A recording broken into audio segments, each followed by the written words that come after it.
வணக்கம்,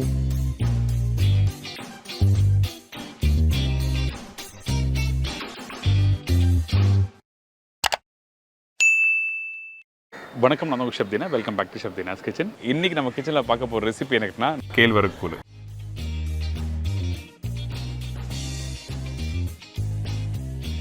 இதோட அருமையான ஸ்டைலில் பண்ணுற மீன் குழம்பு எப்படி பண்ணுறது பார்க்க போகிறோம். கேழ்வரகு கூழ் தேவையான பொருட்கள்: ராகி மாவு 150 கிராம், பச்சரிசி 80 கிராம், உப்பு தேவையான அளவு. இதாங்க இந்த ப்ரிப்பரேஷன் தேவையான பொருட்கள். ஃபஸ்ட்டு நம்ம என்ன பண்ண போகிறோம்னா, இந்த ராகி மாவை நல்லா கரைச்சி புளிக்க விட்டு அதுக்கப்புறம் குக் பண்ண போகிறோம். நார்மலாக ராகி மாவை வீட்டில் கரைச்சி அப்படியே குக் பண்ணுவீங்க, அப்படி பண்ணாதீங்க. ஏன் இப்படி சொல்கிறேன்னு கேட்டிங்கன்னா, இந்த ராகி மாவு, அதாவது இந்த ராகியை அரிசியும் போட்டு குக் பண்ணி முடித்த பிறகு ஒரு 4 மணி நேரம் கழிச்சுங்க கூலாக கரைப்பீங்க பார்த்தீங்களா, அந்த டைமில் தண்ணி விடும். அந்த தண்ணி விடாமல் இருக்க தான் இன்றைக்கி நம்ம ஃபஸ்ட்டு இந்த ராகி மாவை இந்த மாதிரி கரைக்கிறோம்.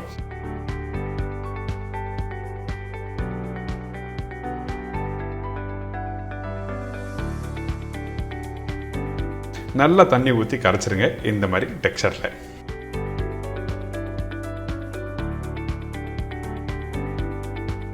இன்றைக்கி காலைல இந்த ராகி கேழ்வரகு கூழ் பண்ண போகிறீங்கன்னா, நீங்கள் ஒரு நாள் நைட்டுக்கு முன்னாடியே நல்லா கரைச்சி புளிக்க விட்டுருங்க. இந்த மாதிரி நல்லா வந்துருக்கணும், அந்த நுரை தள்ளி வரணும். அப்போ தான் நீங்கள் குக் பண்ணி முடித்த பிறகு தண்ணி விடாதுன்னு சொல்கிறேன். அடுத்தது இந்த பச்சரிசி நார்மலாக நம்ம வீட்டில் குக் பண்ணும்போது தண்ணியில் ஊற வச்சு அப்படியே குக் பண்ணுவீங்க.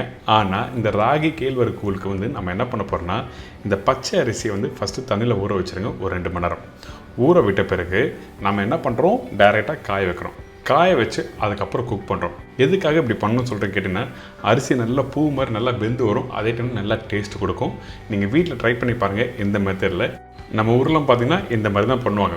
ஸோ நிறைய பேருக்கு ராகி என்ன பண்ணுவோம்னா, அப்படியே வாங்கி கரைச்சி அரிசியை போட்டு வேக வச்சுருவாங்க. ஆனால் அப்படி பண்ணாதீங்க, இந்த ஸ்டைலில் பண்ணினா ரொம்ப நல்லாயிருக்கும். இப்போ அரிசி காஞ்ச பிறகு இந்த மாதிரி இருக்கும். அடுத்தது இந்த பச்சரிசி வேக வைக்க போகிறோம். அதனால் மண்சட்டியில் 1.5 லிட்டர் தண்ணி போட்டிருக்கேன். இன்னும் கொஞ்சம் தண்ணி வேணுன்னா ஒரு 6 லிட்டர் நீங்கள் ஆட் பண்ணிக்கலாம், ஒன்றும் தவறலாம் இல்லை. வேக வைக்கும்போது கெட்டியாகவும் அதுக்கேற்ற மாதிரி டெக்ஸ்சர் நீங்கள் கரெக்டாக குக் பண்ணி எடுத்துருங்க. இப்போ இந்த பச்சரிசியை போட்டிருக்கேன். இந்த பச்சரிசியை போட்ட பிறகு உப்பு போட போகிறேன். இந்த உப்பு 2 விதமாக யூஸ் பண்ணுவாங்க. நார்மலாக கேழ்வரகு கூழ் செய்யும்போது உப்பு போட மாட்டாங்க சில பேர். ஏன் கேட்டால் அதுவும் தண்ணி விடுன்னு சொல்லுவாங்க. இதே நல்லா களி மாதிரி சாப்பிட போகிறேன், அந்த டைமில் உப்பு இருந்தால் நல்லாயிருக்குன்னு வச்சிங்கன்னா அந்த டைமில் உப்பு போடலாம். இதே கேழ்வரகு கூழ் நீங்கள் பண்ணுறீங்கன்னா உப்பு போடாமல் கரைக்கும் போது நீங்கள் உப்பு போட்டு கரைச்சி நீங்கள் அப்படியே குடிக்கலாம். இப்போ இந்த அரிசி வேகிற பக்குவம் சொல்கிறேன். 30% அளவுக்கு நல்லா வெந்து வரணும். அதுக்கு பிறகு ஏற்கனவே கரைச்சி வச்சுருக்க இந்த ராகி மாவை இதில் போட்டு திருப்பி குக் பண்ணுறோம்.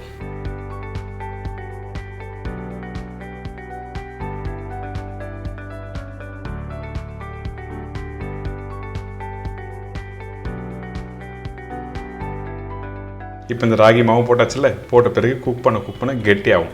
வேணும்னா இந்த இடத்துல நீங்கள் தண்ணி ஆட் பண்ணிக்கலாம். அதனால தான் இப்போ தண்ணி போட்டிருக்கேன். இப்போ நல்லா குக் பண்ணுங்கள் அந்த அரிசி. அதுக்கப்புறம் இந்த ராகி மாவு நல்லா வெந்து வரணும். வெந்து வந்துருச்சுன்னா ரெடி ஆகிடுச்சுன்னு அர்த்தம்.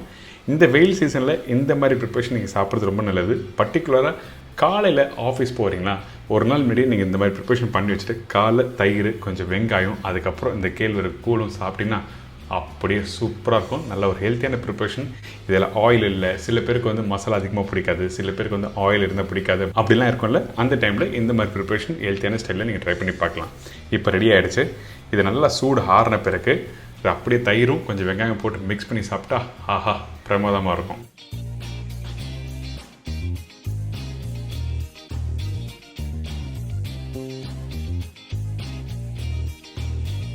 இதை தொடர்ந்து ஒரு அருமையான ஸ்டைலில் பண்ணுற மீன் குழம்பு எப்படி பண்ணுறது பார்க்க போகிறோம். சங்கரா மீன் குழம்புக்கு தேவையான பொருட்கள்: சங்கரா மீன் 1 கிலோ, சின்ன வெங்காயம் 150 கிராம், பூண்டு 25 பல்லு, தக்காளி 2 நம்பர், புளி 1 லெமன் சைஸ், தேங்காய் 3 பத்தை, கருவேப்பிலை தேவையான அளவு, கொத்தமல்லி தேவையான அளவு, மஞ்சத்தூள் 1/4 டீஸ்பூன், குழம்புத்தூள் 2 டேபிள் ஸ்பூன், வெந்தயம் தாளிப்புக்கு தேவையான அளவு, கடுகு 1/4 டீஸ்பூன், உப்பு தேவையான அளவு, நல்லெண்ணெய் சமைக்கிறதுக்கு தேவையான அளவு. இதாங்க இந்த ரெசிபிக்கு தேவையான பொருட்கள். ஃபர்ஸ்ட் நம்ம சங்கரா மீன் குழம்பு எப்படி பண்ணுறது பார்த்தலாம். தேவையான அளவுக்கு எண்ணெய் ஊற்றுறோம்.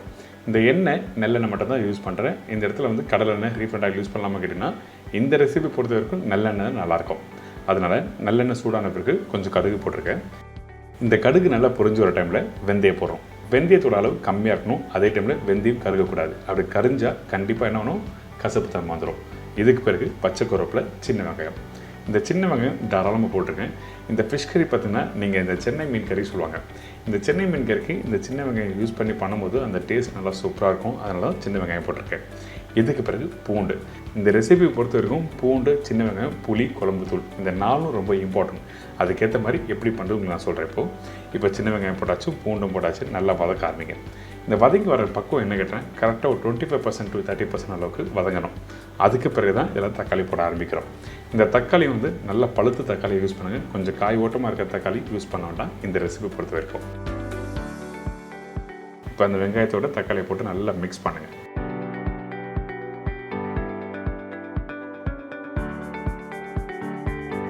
மிக்ஸ் பண்ண பிறகு கொஞ்சோண்டு மஞ்சத்தூள் போடுறோம். இதுக்கு பிறகு குழம்புத்தூள் யூஸ் பண்ணுறேன். இந்த குழம்புத்தூள் எப்படி பண்ணுறது சொல்லிட்டு நம்ம சேனல் ஆல்ரெடி போட்டிருக்கேன். அதோட லிங்க்கும் நான் கீழே கொடுத்துருக்கேன். நீங்கள் வேணால் செக் பண்ணிக்கலாம். இந்த ரெசிபி பொறுத்த வரைக்கும் குழம்புத்தூள் போட்டு பண்ணிக்கலாம், சூப்பராக இருக்கும் இந்த மீன் குழம்பு. அப்படி இல்லாதவங்க சில்லி பவுடர் தனியாக தூள் யூஸ் பண்ணி பண்ணிக்கலாம். சரிங்களா? இப்போது இந்த பவுடர் மசாலா போட்ட பிறகு இந்த வெங்காயம் தக்காளியோட நல்லா மிக்ஸ் பண்ணுங்கள். அதுக்கு பிறகு தேவையான அளவுக்கு தண்ணி ஊற்றி இந்த மசாலா குக் பண்ண ஆரம்பிக்கிறோம். இந்த மசாலா, வெங்காயம், தக்காளி எல்லாத்தையும் நல்லா மிக்ஸ் பண்ணுங்கள். மிக்ஸ் பண்ணி முடித்த பிறகு நல்லா கொதிச்சு வரட்டும். அதுக்கு பிறகு புளி தண்ணி போட போகிறோம். அதுக்கு முன்னாடி தேவையான அளவுக்கு உப்பு போட்டுரும். இப்போ நல்லா கொதிச்சு வரட்டும். இப்போ என்ன கேட்டிங்கன்னா, அந்த வெங்காயம் தக்காளி இந்த மாதிரி தண்ணி ஊற்றின பிறகு கொதிக்க அந்த மசாலா நல்லா வெந்திருக்கும். அந்த வெங்காயம் தக்காளி முழுசாக இருக்கும். ஸோ இந்த மாதிரி பக்குவத்தில் தான் கரெக்டாக வரணும். இதுக்கு பிறகு கரைச்சி வச்சுருக்க புளி தண்ணி போட்டிருக்கேன். இந்த புளி தண்ணி ஊற்றின பிறகு தேவையான அளவுக்கு தண்ணி ஊற்றி கொஞ்சம் கொத்தமல்லி போட்டு நல்லா கொதிக்க விடுங்க.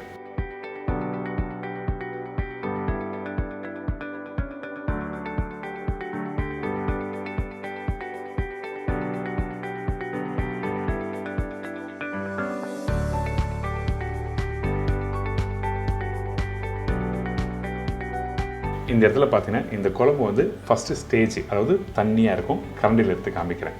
இப்போ நல்லா கொதிச்சு வருதா? இப்போ பாருங்கள்.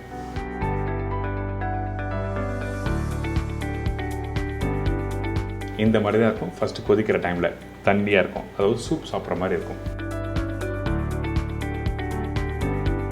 இதுக்கு பிறகு நம்மக்கிட்ட இருக்க இந்த போரோசில் கடாயோட மூடியை போட்டு நல்லா கொதிக்கிட்டுன்னு சொல்லி விட்டுருங்க. அதுக்கு பிறகு ஓப்பன் பண்ணி பார்த்தீங்கன்னா நல்லா திக்காக இருக்கும்.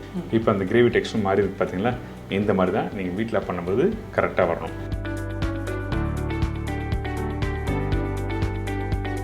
இன்னொரு கரண்டி எடுத்து நான் காமிக்கிறேன்.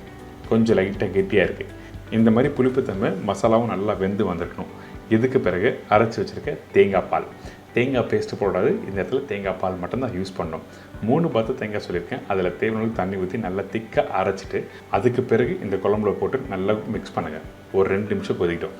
ரொம்ப நேரம் குக் பண்ண வேண்டிய அவசியமே இல்லை. தேவைப்பட்ட தண்ணி இந்த இடத்துல யூஸ் பண்ணிக்கலாம்.